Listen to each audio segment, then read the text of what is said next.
mpaka hii leo bado hawajalipwa wetu kiuni, kwa sababu haya mambo yanayotokea ni masuala ya kiuni. Huwezi ukaniambia leo hii labda bingwa wa ligi ya Kenya anazunguka mpaka kwenda msimu unaofuatia tena akiwa hajalipwa pesa zake. Lakini huku sisi tunakuja kumwangalia bingwa wa FA ambaye alichukua FA mwezi wa 5 mwaka jana, mpaka leo hii inakuja kufika mwezi wa 6, ina maana kwamba ni miezi 12 na siku zake, lakini mpaka sasa hivi stahiki zake ambazo alipaswa kuzipata hajazipata. Hizi ni timu za mpira wa miguu, kuna watu wanawekeza pesa zao, timu zinapaswa kujiendesha. Hizi pesa ambazo wanazipata ni mapato madogo madogo ambayo yanaingia kwenye timu ili mradi kuweza kuiendesha taasisi kama Young Africans. Kama unashindwa kumlipa pesa zake kwa wakati, kitu gani ambacho unakitegemea? Kwa hiyo mimi nadhani bodi ya ligi, TFF na wote ambao wanahusika kwenye masuala haya wajitathmini kuhusu hili. Yani ni vitu ambavyo vinaleta aibu sana. Yani ukianza kujiuliza kwamba imekuaje mpaka inafikia hatua bingwa kukopwa. Tuliona masuala haya yaliwahi kutokea kwa Lipuli miaka ya nyuma. Mpaka Lipuli wakawa wanaandika barua, wakawa wanaomba msaada kwa watu ambao wenye nguvu ya kuwasemea waweze kupata haki zao. Wao walikuwa mshindi wa pili, lakini pesa zao walishindwa kuzipata kwa wakati. Vitu kama hivi havikupaswa kujirudia kwenye miaka ambayo tunaona soka letu limepiga hatua. Kumbe huku nje tunaona tumepiga hatua, lakini kule ndani kwenye eneo la uongozi bado hatuna tulichopiga hatua. Kwa mimi naamini kwamba hapa TFF wana kitu cha kuwajibu wa Tanzania, wana kitu cha kuja kutoa kama wana kitu cha kuja kujieleza mbele ya Watanzania. Imekuaje bingwa mpaka unazunguka msimu mwingine na wanafika tena finali ikiwa kwamba hawajalipwa pesa zao? Ina maana kuwa hata msimu huu pia wakicheza mchezo wa finali na wakachukua, hawatolipwa, watasubiri mpaka msimu mwingine unaofuatia. Kwa hiyo ni vitu ambavyo binafsi vinatia aibu kwenye shirikisho la mpira wa miguu Tanzania. Lina watu wengi ambao wanasimamia hivi vitu, lakini muda mrefu unapita wanashindwa kusimamia vitu vya msingi. Mwisho wa siku tutakuja kuviona hivi virabu vibaya, lakini wanayo haki ya kuweza kugomea hivi vitu ambavyo vinatokea. Kama Yanga leo hii wasingetoka hadharani kueleza kwamba hawajalipwa pesa zao za ubingwa wa FA ya msimu uliopita, hakuna mtu ambaye alikuwa anafahamu. Lakini leo limetoka, tunaliona kama ni kitu cha ajabu. Lakini hili la wao kuweza kwenda kuwakopa Young Africans sio jambo zuri, sio jambo ambalo lina afya kwenye soka letu, ni jambo ambalo linatia doa. Tukiongelea upande wa Lipuli kilipotokea, tutasema ni miaka ya nyuma. Sasa hivi labda wangekuwa wameweza kubadilika na kujirekebisha. Ule mkataba walio saini na ile kampuni ambayo inadhamini mashindano ulikuwa ni mkataba hewa? Hakuna pesa ambazo ziliingizwa?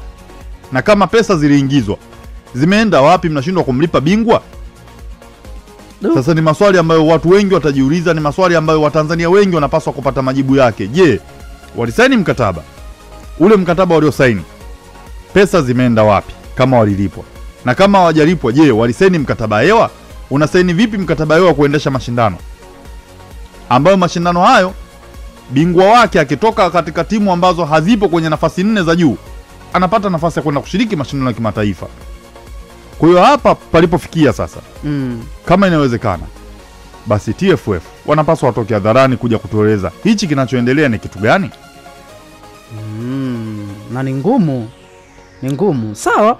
Bana, sawa, pale YouTube channel ya Bongo TZFM, ngoja tuangalie huko tuone kile ambacho umekiandika. Na wewe unasema nini kuhusiana na hiki ambacho sisi tunakijadili hapa? Umekipokeaje kwa namna moja ama nyingine? Amon Kisehe wa Katanga Kakonko kule Kigoma anasema shabiki wa Yanga, sakata la dabi linaenda kuathiri michezo mingine sana. Ameandika hivyo. Shinje James Sala anasema Yanga wamepania kweli kuwa na wasomi kwenye timu, ni vyema sana. Ameandika hivyo.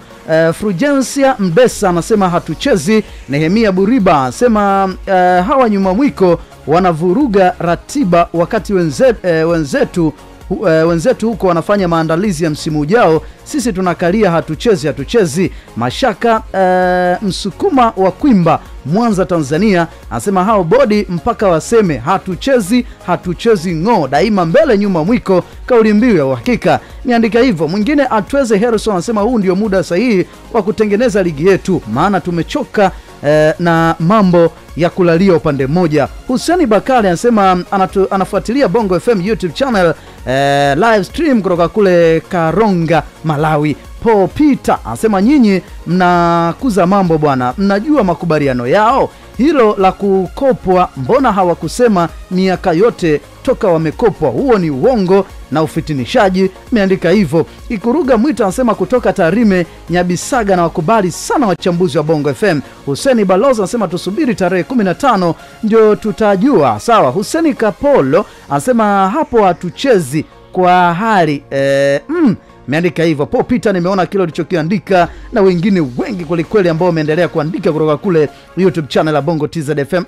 Bana ni wengi kwelikweli, kusema ukweli ni ngumu sana kuzisoma zote. Ramadhani Osman nimeona ulichokiandika na wengine. Sawa. Nation anasema misimu ya mzee wa data barua. Hii ni barua ambayo iliandikwa tarehe 14 Juni 2020. Ndio.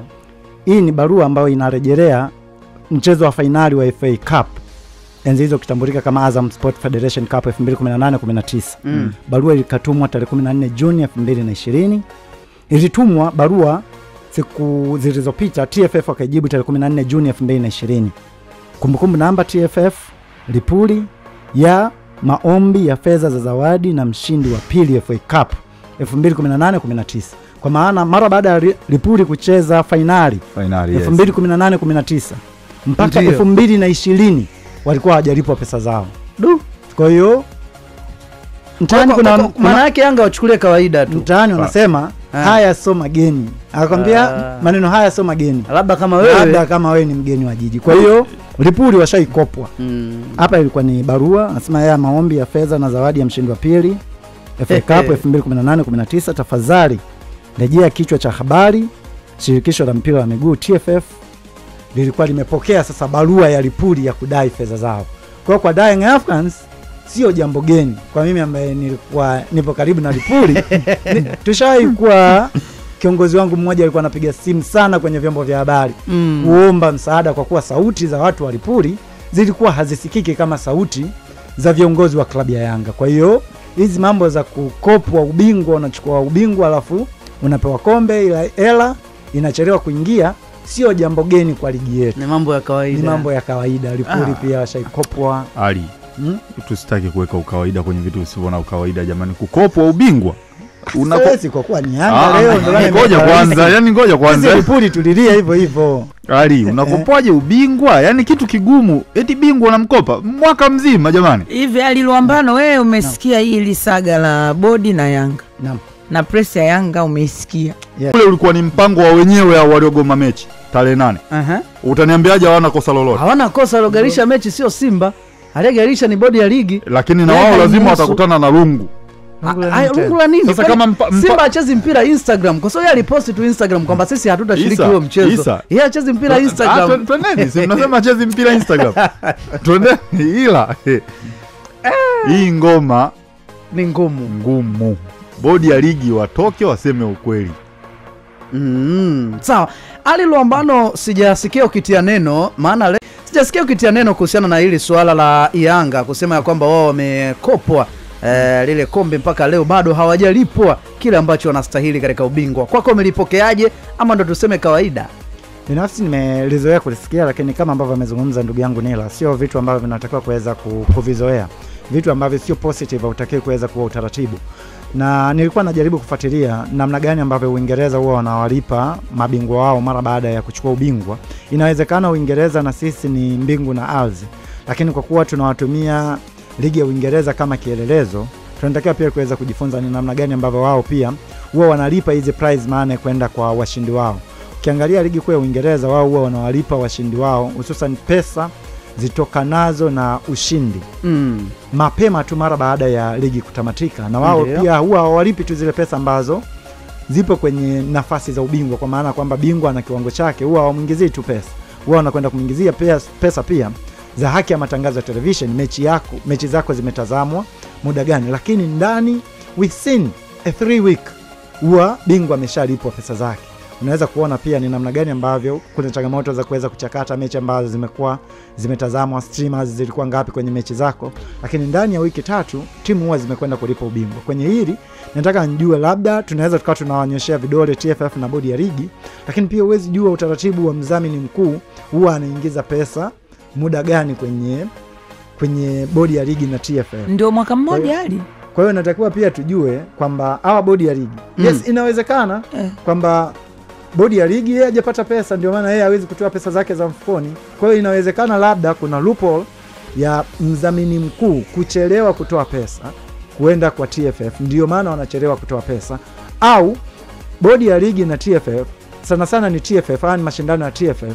Inawezekana TFF yeye mwenyewe uzembe wake tu kushindwa kwenda kudeposit pesa kwa mshindi ambaye amekuwa bingwa. Maana yake kama mdhamini ametoa pesa, hakuna kitu kingine ambacho kinaweza kaa kinachelewesha kwenda kutolewa hizo fedha, na sio mara moja. Tumeshuhudia 2018 baadhi ya viongozi ambao walikuwepo 2018 ndio hao ambao wako 2024 2025 sasa hivi, wakina Wallace Karia pia ndio msimu ambao alikuwa ameingia. Kwa hiyo unaweza kuona pia 2018 ilitokea na mdhamini pia hakuwa huyu, mdhamini alikuwa mwingine. Imekuja sasa hizi mdhamini amebadilika, viongozi wamebaki wale, lakini bado pesa inachelewa kuingia.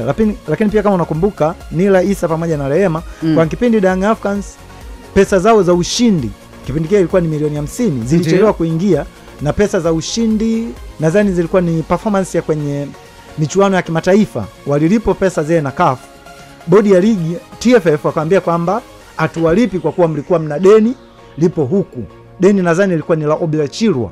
Haitakiwa pia kulipiwa baadhi ya vibali, wakasema kwamba tutakata pesa huku. Kumbuka hayo ni matukio matatu, timu tatu bingwa ambazo zilifika finali zilichelewa kulipwa pesa zao. Even Azam pia kwenye hiyo finali ambayo ilicheza na Lipuli, naye pia alichelewa kulipwa pesa zake za ubingwa.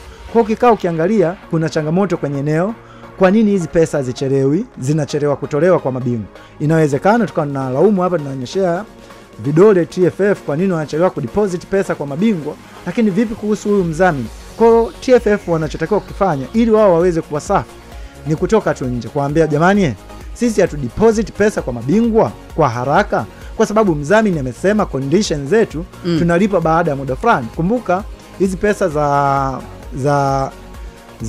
za mabingwa ambazo huwa wanalipwa huwa hazitolewi tu mwanzo wa msimu, labda mpaka mwisho wa msimu. Kumbuka huu ni mkataba wa miaka 3 ambao aliingia mdhamini mkuu pamoja na TFF. Labda zinatolewa kwa awamu ngapi? Labda kwa mfano sisi pesa zetu za ubingwa zitatolewa kwa kiwango hiki kwa muda fulani. Ndio. Labda mfano ambao unaweza kueleweka, Young Africans waliingia mkataba na watu wa haki ya matangazo ya television kama unakumbuka, bilioni 41. Zile bilioni 41 Yanga apokei kwa mkupuo, anapokea kwa kipindi cha miaka 10 kwa awamu kwa awamu. Kwa hiyo huwezi kusema tu kwamba Yanga alikuwa anapokea bilioni 41 lakini mbona asajili wachezaji ambao wanalingana na hizo pesa ambazo wamewekea. Ni pesa ambazo zinalipwa kwa awamu kwa awamu. Kwa hiyo tunatakiwa pia kujua TFF wao huwa wanapataje hizo pesa kutoka kwa mdhamini mkuu, na hao huwa pia wanazilipa kwa namna gani, ili tusiwaonyeshe vidole TFF wasionekane wazembe. Wanatakiwa watoke hadharani kuja kutuambia bana, sisi tunapata hizi pesa kutoka kwa mdhamini kwa namna hii, ndio maana tunachelewa kuwalipa hao wadhamini. Hicho nadhani pia kuwalipa hao mabingwa nadhani inaweza kawa rahisi zaidi kuliko kutaka kama hivi watu wanalalamika. Young Africans analalamika, Young Africans ni mara ya pili alilalamika kipindi hicho cha Kinachiro wakati wapo wamesajiliwa, alilalamika. Azam alilalamika, wale Lipuli walilalamika. Kwa tutaendelea kuwalalamikia kama wao wenyewe hawatatoka nje kuja kujitetea bana, sisi tunachelewa kuwalipa kwa sababu hii. Sawa. Kuna kitu kimoja ambacho nataka nimwambie Ali. Niliwahi kumsikiliza rais wa shirikisho la soka barani Ulaya akiwa anatoa mwongozo jinsi gani ambavyo pesa za bingwa ambavyo zinatakiwa zikusanywe. Unajua kwamba kuna kitu ambacho lazima tukiheshimu mashindano yanapoanza. Unajua ukisema kwamba wewe ulisaini mkataba labda na kampuni ambayo inadhamini mashindano hayo, watakuingizia pesa kwa muundo fulani, ina maana kuwa kuna msimu bingwa anaweza kaenda misimu miwili kama mlisaini kwamba bwana pesa tutakuwa tunaingiza kila baada ya misimu miwili. Naweza bingwa kaenda misimu miwili pasina kulipwa pesa zake. Hicho ni kitu ambacho binafsi kwenye mchezo wa mpira wa miguu, tena hasa kwenye mchezo ambao unaenda kutafuta bingwa, ni kitu ambacho hakiwezekani. Hapa TFF wakubali tu kwamba wamebugi. Hili TFF wamebugi. Unajua kwa sababu gani nakwambia hivyo Isa? Ujue kuna baadhi ya vitu ambavyo lazima tuvifahamu. Huu sio mchezo labda tunachukulia labda mchezo wa upatu mpaka ufike zamu ya Isa ndo tukusanye zile pesa tumpe. Leo hii zamu ya kupokea ya Ali. Huu ni mchezo ambao unahitajika kuwa na uwazi. Huwezi leo ukaniambia unaanzisha mashindano hujajua bingwa mwisho wa msimu anatakiwa apate vipi pesa zake. Ushanielewa? Unapoingia mkataba na kampuni yoyote kudhamini mashindano yanapotamatika, mashindano yanapoanza, yule bingwa anatangaziwa biashara yake pale ukumbuke. Kwa sababu au wakina Yanga, wakina Simba, wakina Coast, wakina Ken Gold hawatangazi biashara ya mdhamini mwisho wa msimu. Wanatangaza ndani ya mashindano. Kwa hiyo kama wanatangaza ndani ya mashindano, wana demand kupata hitaji lao kipindi kile ambacho linahitajika. Kwa hiyo kama unaenda mwaka mzima afu unakuja kuniambia kwamba TFF hawakujua kitu gani ambacho wanakifanya au walisaini vipi mkataba wao jinsi ambavyo wanazipata pesa, mimi nitashindwa kuelewa binafsi.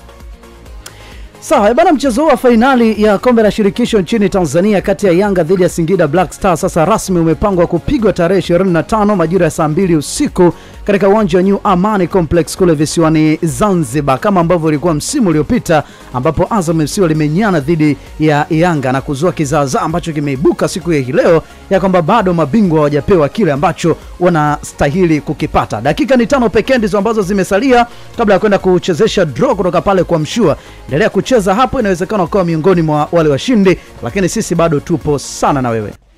Yaani ukimzungumzaji Benchika Hubugo. Hapa Bongo tunalikimbiza. Takwimu zipo. Tunalisakata kabumbu. Chandimu. Sehemu tuliopo ni hiyo ya Chandimu na bado tupo sana kwenye netball. Kuna jambo huko.